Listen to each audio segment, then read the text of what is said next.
Hey, what's going on? Happy, what day of the week is it? Tuesday. Doing a little Facebook Live from the other headquarters office down here in the basement for setthepace.triathlon.com.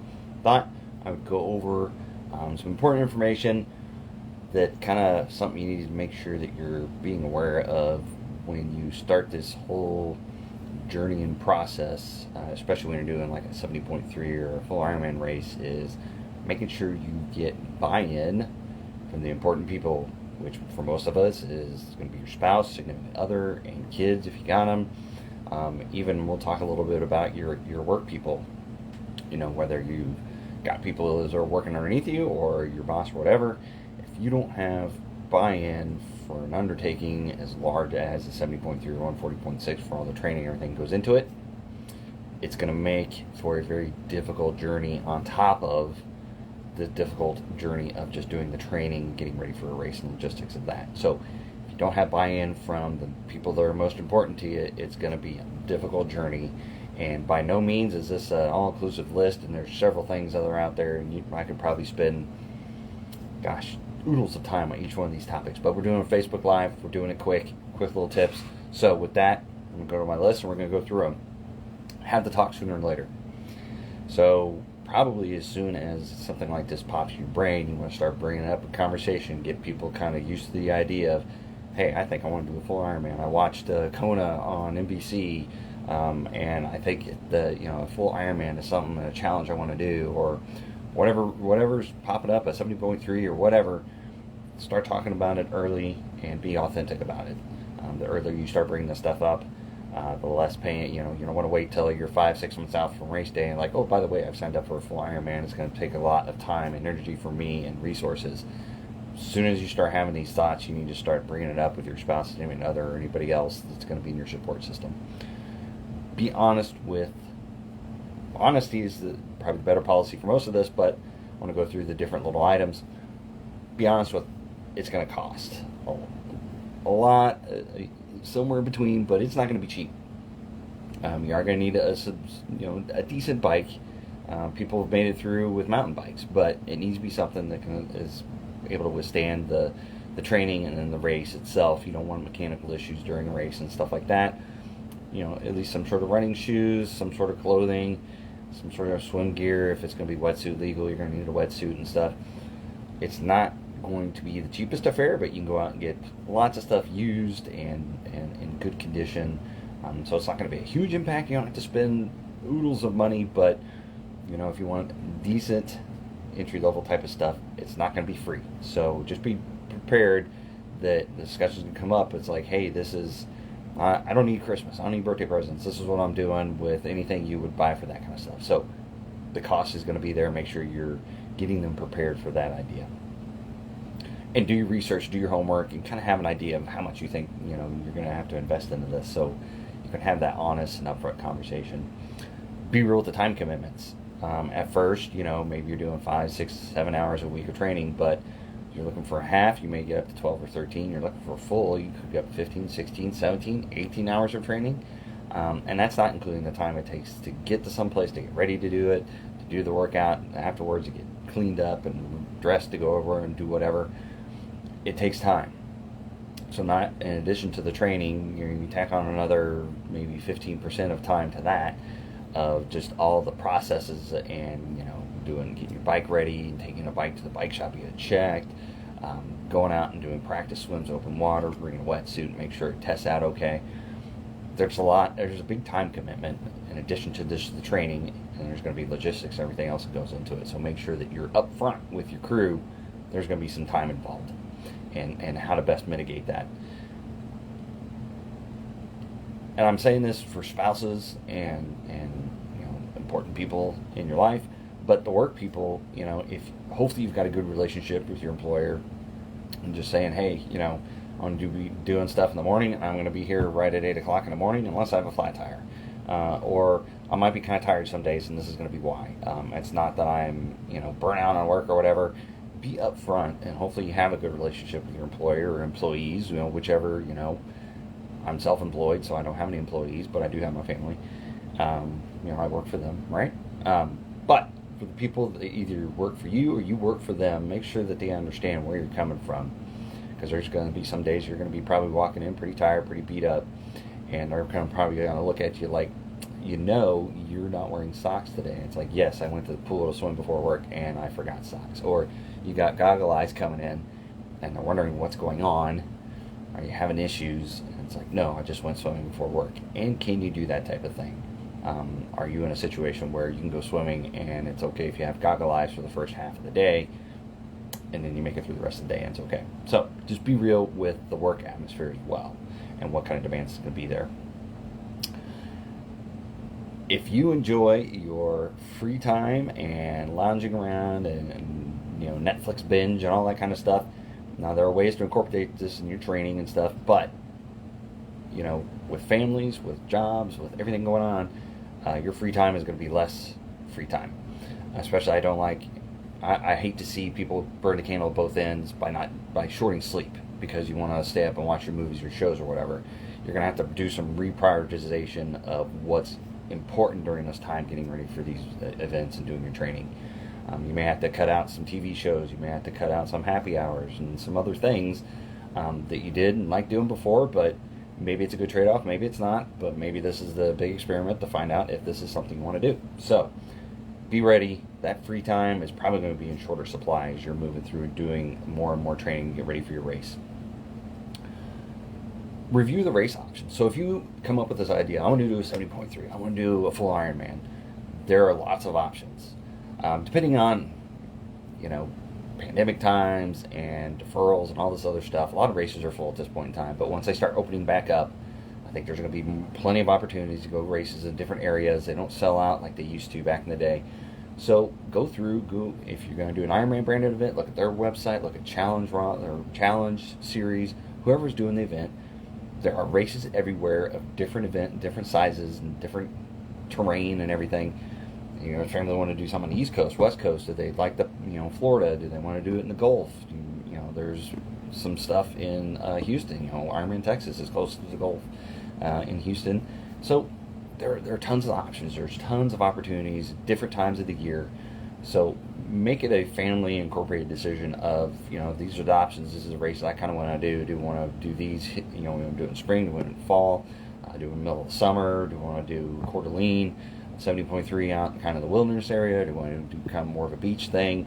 Ironman Florida, involve them in the decision-making process so they feel like they have a vested interest in your race and what's going on. Be transparent about why you want to do it. Or you just want to challenge yourself. Perfectly fine. That's your reason. It's just a bucket list thing. I want to do one before I'm 40. That's fine too. Just be honest, know why you want to do it, and be able to communicate that to the important people, because you'll probably get a little bit of pushback.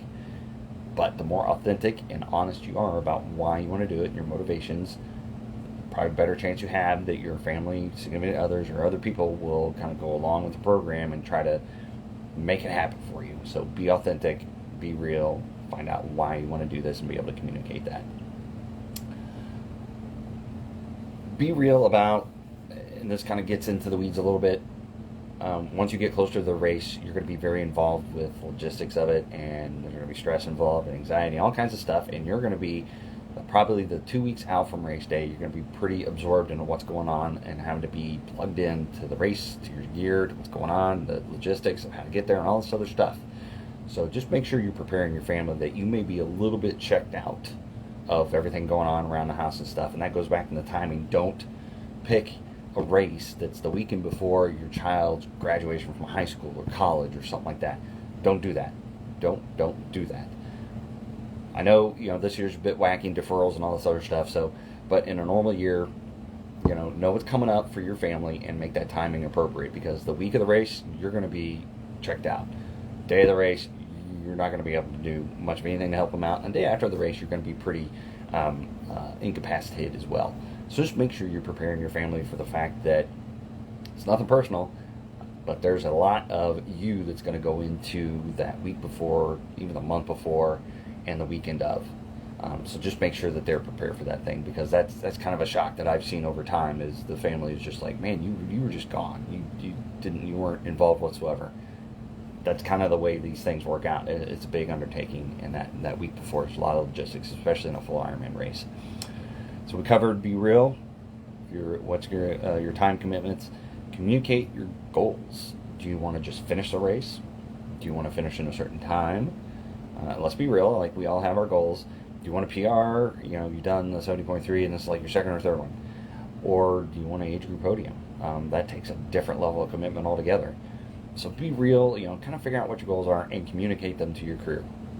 Because that's going to probably dictate how much training you put in, or how nervous you're going to be, how anxious you are. If they know this is your first 70.3 and you just want to finish, they're going to be there hopefully to support you.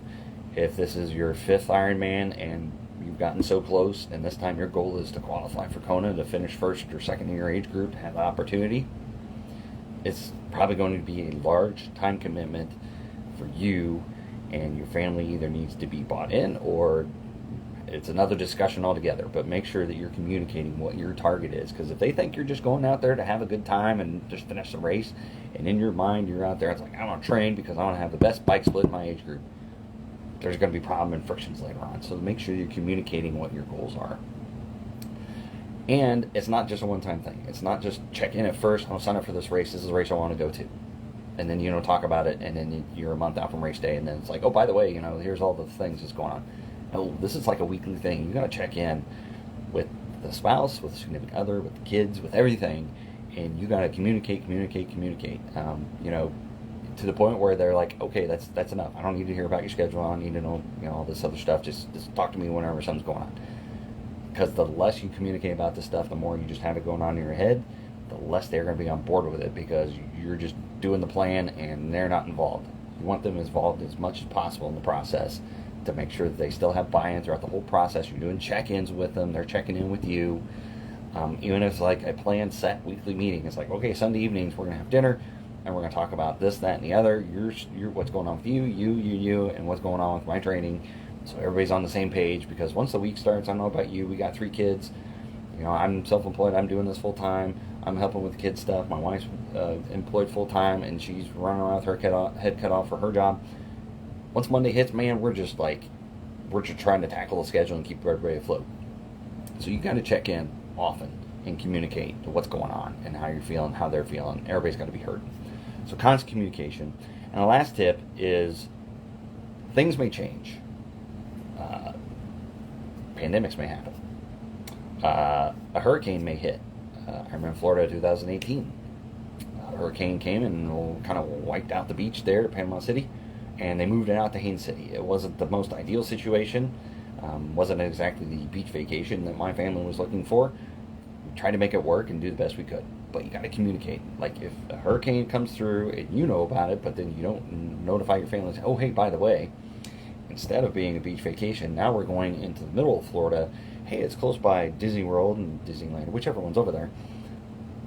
But it's not going to be the beach vacation you're hoping for. So that may smash some people's dreams, or some people may be okay with it. But you got to communicate that things can happen, probably will happen, and things will change. Especially on race day, if weather hits and there's rain and there's thunderstorms and other stuff going on, they need to understand that you're doing your thing for the race, and you're trying to listen to what's going on with the race, and they're going to take cover or do whatever. Pandemics may happen and something may get pushed. Like Ironman Texas this year is supposed to be April, and I believe it's October at some point now. So they pushed it in October. So you need to communicate with the family. It's like, do I want to stick with this race and then move it into October, or do I want to defer to the next year and keep it in April, and there's no graduations, there's nothing going on at the end of the year, and it works with that. So you need to communicate that stuff happens, and flexibility is going to be the key, because every week something new pops up. Even I've done 8 full Ironman races. I've done 14 or 15 half Ironman races. I think 8, 9, 10 marathons or something. And every time something new happens. Ironman Tulsa is the first Ironman where I've done the ride in the rain. The roads were not great, and the rain was something new. But it was you kind of roll with the punches. You find out kind of how to deal with it. So stuff like that. It can rain, and your spectator plan goes to pot because people don't want to stand out in the rain on a street corner and kind of watch you ride by. But later on, it stopped raining. It was great for the run. Be flexible. that's the key point for that one, is everybody's got to understand that these plans, you can do the best you can to plan it out, but it's not set in stone because there's a lot of other things in play that we don't have control of. So if they understand that, then they understand when something does come up and you bring it up, it's like, hey, this happened, this is what's going on, these are our options. And then everybody's not like, oh my gosh, like, you said that nothing would happen. But make sure that they're prepared. So these are my tip list. And like I said, honesty is going to be the best policy, to be cliche. If you're not honest about these things with the group, your significant other, your family, or whatever, if you just try to kind of do it on the sly and sign up for a race and just hope it flies by, it doesn't work very well. But there's some of you out there that if this is your first time, you may not understand fully what is going to be involved. So hopefully this kind of helped you out with a little bit of expectations about what the whole experience is going to be like, and the demands that's going to be placed on you to train for this event, and how it's going to impact your life outside of that, with work, with family, with everything else, with your friends, and your other obligations in life. So any comments or questions, put them in there in the comments. I want to post this up on YouTube as well, so if you see it later and you think of a question, you can put it on there.